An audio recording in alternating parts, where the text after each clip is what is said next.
This is Dave Kahn with XMD Northwest. I'm here with the Devils of Loudun. These guys are from Seattle, Washington. We're at Studio 7 in their rehearsal room. Please introduce you guys yourselves so everybody knows who you are. I'm Vance. I'm the vocalist. Scott, I play guitar. I'm Ben. I'm the keyboardist. So you guys just a week and a half ago, you guys opened for Insomnium and Omnium Gatherum. Now you guys got Revocation coming up in 2 weeks. What is it that's getting you guys on such good bills? I think it's just we've been around long enough, and we've made some connections. We have a pretty good relationship with Tracy, who owns Studio 7, and just being a band for 6 years have shown that we could act in a professional manner and pull our weight, and bring some crowds and pay our dues. So venues keep throwing us good shows, and we keep wanting to take them. So what's your guys' influences that helps you write the music you write? That's a tough question.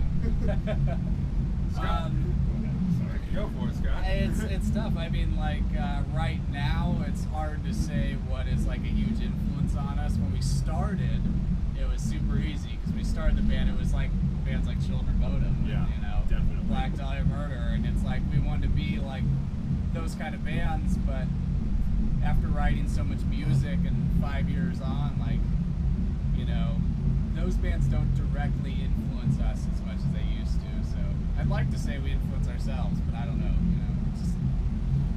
So on the CD that I'm about to do a review and get it all put up for you guys, it's probably one of the best productions in the Northwest that I've heard in the last 15 years.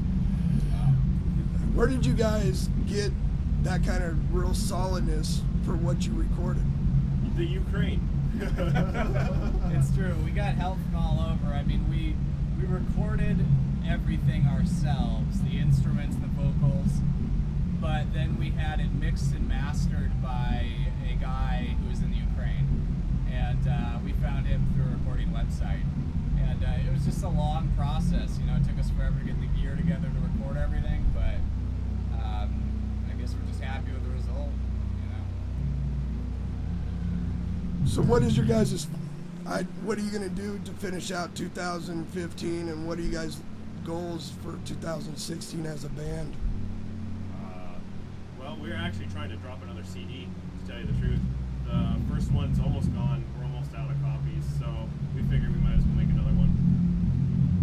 We also have a full length that we want to work on, but that's probably like a next year sort of thing. Yeah, definitely. Where do you pull out your vocal influences, man? Because a whole bunch of Behemoth, Cow Decapitation.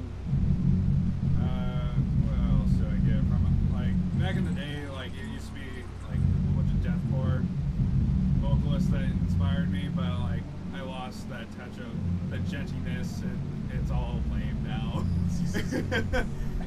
But no, I would definitely say those bands, and Black Dahlia Murder, Fallujah. Yeah. how long have you been singing? I've been singing for about 6 years now. And what about you, Scott? How long have you been playing? I think I've been playing guitar 9 or 10 years. Who's some of your biggest influences? Guitar-wise, I mean, Chris Norris, actually, from Darkest Hour. That's probably my biggest influence on guitar playing. Back in the day, that band was kind of got me into death metal. Well, when I started playing, I played a nylon string and I played classical guitar. And so Darkest Hour kind of drew me over to death metal. And, since then, that's all it's been. And you on keyboards, where's your influence coming from?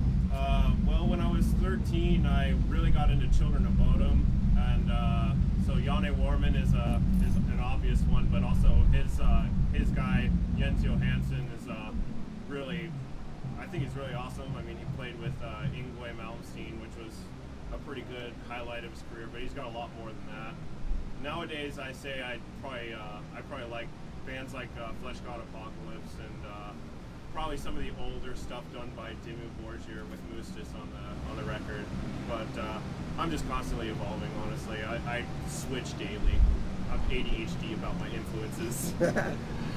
So what was it like for you guys to consistently now to open up for, you know, a lot of foreign death metal bands that are coming through the Seattle area, you know, as Omnium Gatherum and Insomnium, and now you got Revocation coming through, and what's it like for you guys to be on those stages with them? It's awesome. Like, I love opening up for like some of my favorite bands. It's just like kind of knocking it off a bucket list of mine, like a secret bucket list. Like, I got to open up for Cannibal Corpse one time without them. Yeah, different band. And that was like priority number one to open up for them, and it feels great to just like open up for them. Yeah, it's super cool. It's you know, especially meeting the guys. We're gonna meet a lot of the bands that we play with, and it's awesome to chat with them.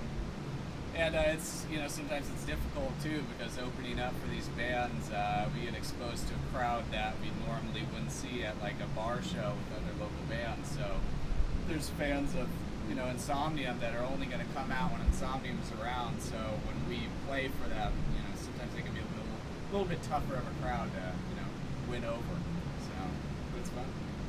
I'd say one of the highlights for me is definitely opening up for Nile.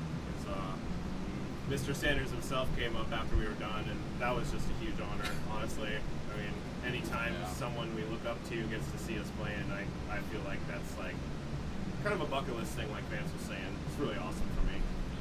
So we were talking earlier off tape about how the internet and a lot of shitty bands get out there that shouldn't be, and a lot of the good talented bands are sat back. What do you guys think of bands like Lamb of God that can come along and put an album out that ends up being #2 on the Billboard? Do you think it's a chance that metal's coming back to what it once was? It's a tough question. I mean, they did get nominated for a Grammy with their release Wrath, so they've definitely been picking up a lot of recognition. I think it's just metal fans are the only ones. Scott and Vance and I talk about this a lot. Metal fans tend to buy albums a lot, which is forcing them to chart, because a lot of popular musicians in other genres are getting pirated, so their sales don't reflect on the billboards as much as they used to, say, 10 or 15 years ago. Sure. See, I don't know if it's necessarily that metal's actually getting more popular, but just because album sales on just about every other genre are down, now you're seeing bands like Behemoth and Lamb of God actually charting on the Billboard charts. Whereas, you know, really when you look at sales historically, I mean, they're selling good for a death metal band, but, you know, 20 years ago, they wouldn't even have charted with, you know, Lamb of God's first week open sales. You know, 30,000 units back, you know, in the 90s was nothing, you know. Or the 80s, for that of fact. course, yeah, so things have changed. There's one more question I was going to ask you guys about the music industry. It's a great industry. Yeah. Don't even start lying about that shit. We all know better than that. Recently, there was an article about how Metallica won't be able to play the Super Bowl that they're wanting to bring Bruno Mars in for the second year straight. What is your real opinion of why they're snuffing? Because Metallica's not even metal anymore. They're just a hard rock band. What do you think why they're snuffing something like that? I mean, I only read something really short on it, but I heard that Metallica didn't want to lip sync to it, pretend to play their instruments. And I know that's last Super Bowl, Chili Peppers were doing that. Because if you look at, you know, Flea's bass, you can see it doesn't even have a lead in it. It's not even plugged in. So. But he also did that on purpose to let people know what they're being Exactly. forced to do when It's they kind of took a the little fuck contract. you, so I don't know though. Yeah. Metallica Super Bowl, I could see it. I mean, it is San Francisco Bay Area this year. I mean, that would probably pull more than any of the teams. Probably. Metallica has the draw to do a show like that. I mean, they sold out the Olympics arena in what was it, Beijing? Yep. Yeah, I want to say they sold it out for like an entire weekend or something like that. Just a ridiculous amount of people came to their show. They still have a huge draw. So I really couldn't tell you why they're not getting the attention that other people in their position normally would. It seems kind of strange. Well, thanks for your guys' time. You know, I'm definitely going to be pushing you guys. You're a phenomenal band. If you want to say your website to everybody, you're more than welcome to push it. The last word in our name is kind of hard to spell, but if you Google the Devils of Loudun, it'll come up. I mean, the Facebook, the Bandcamp, I mean, pretty much I think we're the first or second result that'll come up, and you'll find all our websites. We're spelled just like the book, the Huxley novel.